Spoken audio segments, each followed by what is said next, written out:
A primeira leitura, tirada do Gênesis, do livro do Gênesis, fala da teologia da criação.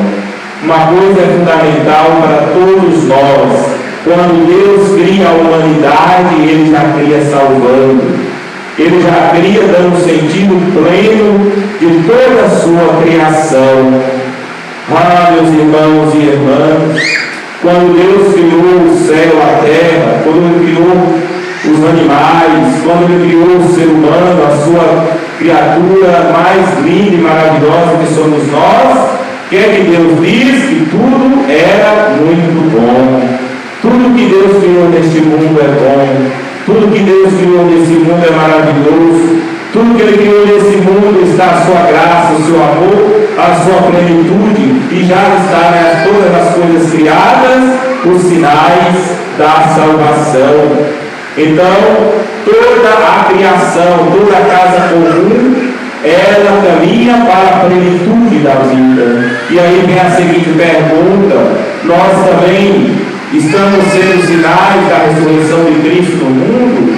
Estamos sendo sinais da plenitude da vida no mundo?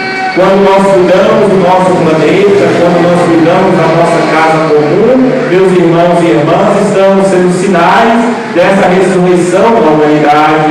Agora, quando a gente destrói, quando a gente polui, quando nós favorecemos que o efeito de estufa aumenta, nós estamos destruindo os sinais de ressurreição presente na casa comum e na criação. A leitura do Êxodo, meus irmãos e irmãs, que nós nos ouvimos, aponta um Deus que não permite que seus filhos vivam na opressão. É um Deus que quer a nossa libertação, que aponta a nossa vida, a nossa existência para o caminho de profunda libertação. Nosso Senhor Jesus Cristo nos libertou do pecado original que nos afastara de Deus, e assim nos leva na plenitude da graça, na plenitude, na comunhão novamente com o Senhor.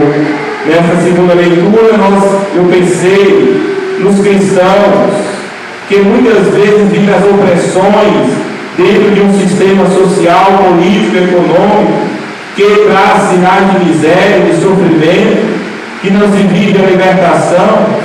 Quantos sistemas políticos há por aí em que pessoas se acham a dona da cidade, a dona do Estado, muitas vezes a dona do país, e com seu coronelismo, sua ditadura, oprime o povo, e assim construindo um povo que sofre, um povo que simplesmente é súdito para fazer simplesmente aquilo que lhes agrada, e não vive profundamente a democracia, o respeito, a tolerância uns para com os outros.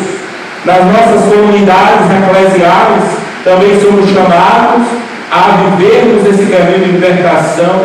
Quantas vezes, meus irmãos e irmãs, vivenciamos rigorismos dentro das nossas comunidades eclesiais? Às vezes o padre é muito rígido, às vezes os leigos dentro das suas pastorais e movimentos têm a sua rigidez, não favorece o crescimento espiritual da comunidade, mas simplesmente presos em hipóteses, leis e de rigorismos, em que isso falta a presença ressuscitadora de nosso Senhor Jesus Cristo.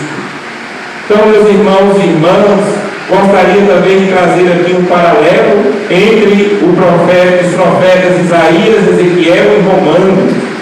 As três leituras, últimas leituras, têm algo em comum, que vem nos trazer aquilo que estamos vivenciando, o ano jubilar, o ano da esperança, como também daqui a pouco nós vamos já para a preparação última do ano jubilar da nossa paróquia, em que nós completamos 25 anos de fé e missão, levando o Evangelho, a esperança de Cristo nessa região, a esse povo caraibrense.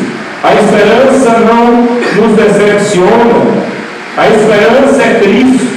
Quem confia em Cristo, que pela sua paixão e morte, e hoje celebramos a ressurreição, nos aponta para a plenitude da vida. Em Cristo somos interpelados a vivermos em esperança. E é isso que as três leituras, as duas do Antigo Testamento e também São Paulo aos Romanos, vem nos apontar essa confiança, essa esperança em nosso Senhor Jesus Cristo. Mas especificamente, meus irmãos e irmãs, Romanos vem nos apontar que em Cristo nós temos a vida plena, que em Cristo nós temos a vida eterna. Não há outro caminho que nos aponte a vida eterna se não for Jesus. Não há os nossos bens materiais em nós mesmos. Quantos de nós às vezes adoramos a nossa pessoa, os bens materiais, adoramos, idolatramos o outro, estamos errados se a gente fica colocando toda a nossa vida na ganância, no poder, nas nossas vaidades, no material. Estamos indo na contramão da plenitude da verdade que salva, que liberta, da transcendência. E o mundo hoje, infelizmente, tem muitos elementos materialistas, ideologias materialistas, que nos impossibilita cada vez mais nessa cultura secular e nos tira do foco, que é a plenitude, que é Jesus, a plenitude da vida.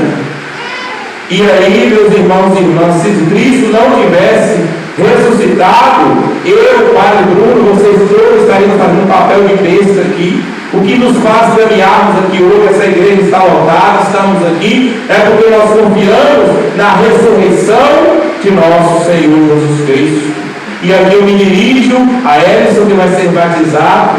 Edson, você se tornará uma criatura nova, você se tornará filho de Deus, herdeiro da vida eterna, se tornará um cristão, se tornará liberto do pecado original e vai voltar ao estado da graça, que é o desejo de Deus, que é membro vivo do corpo místico de Cristo, que é a igreja. E você também, juntamente com os outros, que vão receber a Eucaristia. A Eucaristia é o memorial da paixão, morte e ressurreição, é Cristo vivo, ressuscitado em nossos corações, que nós alimentamos.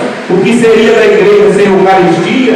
O que seria de nós se não alimentássemos dominicalmente ou oportunamente do corpo e sangue de Cristo? Nós desmoronávamos na fé, nós perdíamos todo o sentido da caminhada cristã, porque nenhuma caminhada cristã faz sentido sem um banquete eucarístico. E por último, meus irmãos e irmãs, o Evangelho de hoje. Eu gostaria simplesmente de ficar com essa pequena parte em que, quando as mulheres chegam ao túmulo de Jesus, que está vazio, e o anjo diz: ele não está mais aqui, ele ressuscitou. E o que é que as mulheres saem? Vai avisar então os discípulos.